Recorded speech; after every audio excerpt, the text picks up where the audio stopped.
They saw their kids developing completely normal, maybe speaking 100 words go to no words at about 15 months of age. There's no good science of anything to show what causes autism. We don't know. If you truly wanted to know the cause of the autism epidemic, anyone with a working brain should be able to look at this graph and see that something very important happened around this time. Everyone in their right mind should be asking this simple question: what changed in the 1980s? Well, the results of a brand new study might just be the final nail in that coffin.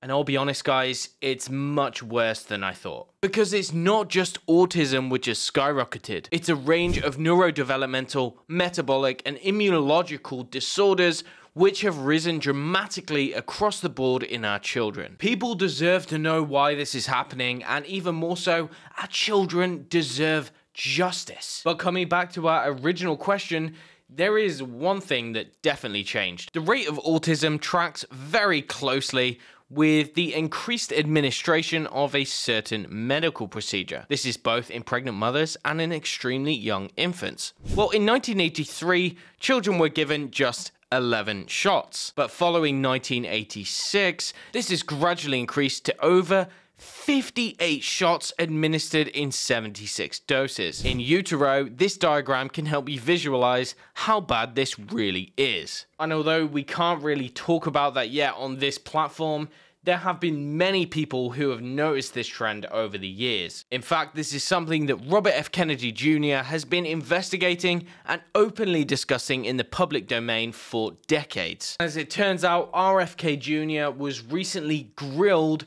for his controversial views in the recent Senate confirmation hearings, all because he simply can't be bought and paid for by the industry. It's also in his nature to ask very difficult questions, which the establishment clearly doesn't like. Are you supportive of these onesies? Are you supportive of this clothing, which is militantly anti-vaccine? Your views are dangerous to our state and to our country. Senator, you're asking me not to sue pharmaceutical companies. It's time to make sure that we blow the whistle on actually what your views are. At least we're starting. You have compared the CDC's work to Nazi death camps.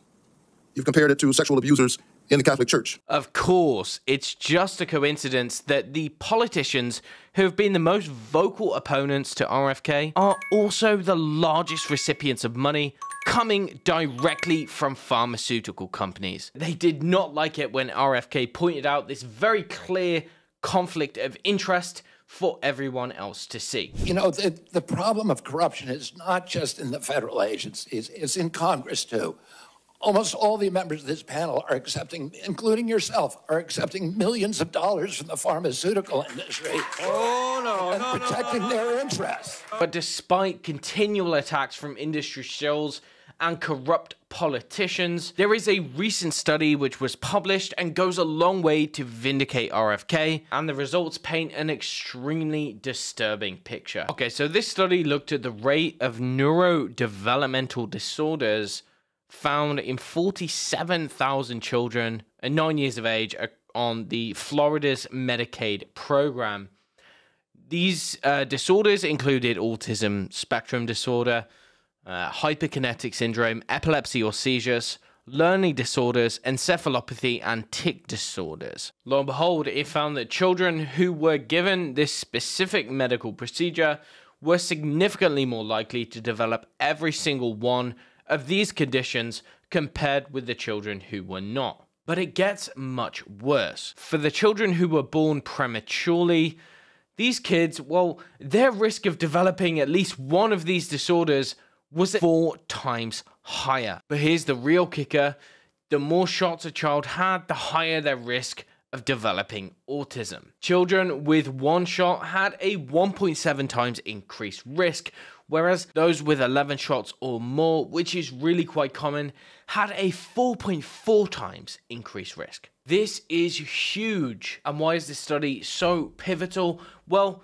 because for decades, the narrative has been that a certain medical procedure is universally safe and effective, with minimal side effects. For those of us who are already familiar with this concept, well, it just confirms what we already know. But for those on the fence, it can act as a really useful stepping stone to investigating this further. Guys, this isn't anti-medicine. We're not anti-medical procedures per se.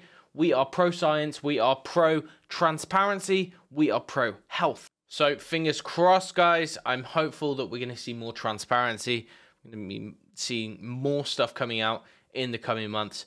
And yeah, let's hope for a better future for all. Thanks, and see you next time.